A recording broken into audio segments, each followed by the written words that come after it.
నువ్వు అలా కంగారు పెట్టావు రేపు నుంచి ఎవరు రారమ్మా అమ్మ జగన్ మాత ముగ్గురు నీకు అలా అనిపిస్తుందమ్మా గమనం తరిపిడా వీళ్ళ ముగ్గురు త్రిమూర్తులు కలియుగం పుడుతుంది కలియుగంలో ముందుగా మానవులు పుడతారు దేవుళ్ళుగా పూజించాలి అని పెద్దవాడు పిలిచిందంట ఒరే బాబు ఈ భూలోకంలో నీ పేరే బ్రహ్మదేవుడు నీ పేరేంట్రా బొమ్మదేవుడా ఇక్కడేమో అమ్మదేవుడా లేదు బ్రహ్మదేవుడు అని పేరు పెట్టి బ్రహ్మలోకి వచ్చింది గోవిందా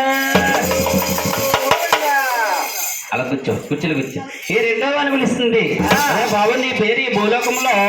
మహావిష్ణువు అంటారు నీ పేరేంట్రా బొగ్గలు గట్టియా బొగ్గలు గట్టి అంటున్నాడు మహావిష్ణు అది గట్టిగా మహావిష్ణు మహావిష్ణు అలాగొచ్చు మహావిష్ణు అని పేరు పెట్టి చిన్న పోయిందా మూడవ వాడు చిన్నాడమ్మా అదే బాబు నీ పేరు ఈ భూలోకంలో గౌరీ శంకరుడు అంటారు నీ పేరేంట్రా కట్టప్ప నువ్వు కట్టప్పలాగే ఉన్నావురా నీ అమ్మాయి బాదుగా ఉంటుంది మహావిష్ణు గౌరీ శంకరుడు అను గౌరీ శంకరుడు అని పేరు పెట్టి కైలాసం వచ్చింది పోయిందా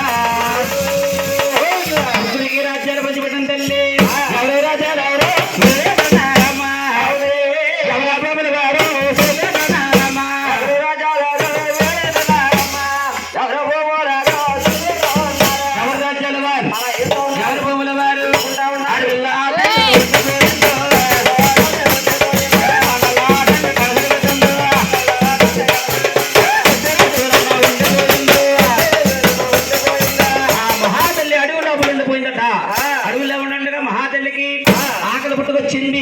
అడవిలో పోంచడికి ఏముంటాయి బాబు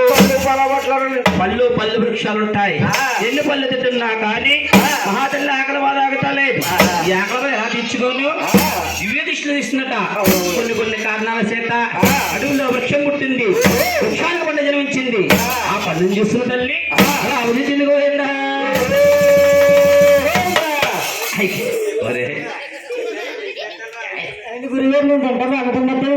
అది మీ అమ్మ చేత నీ చేత మీ అమ్మకి ఇచ్చేత నీకు ఇచ్చినట్టుగా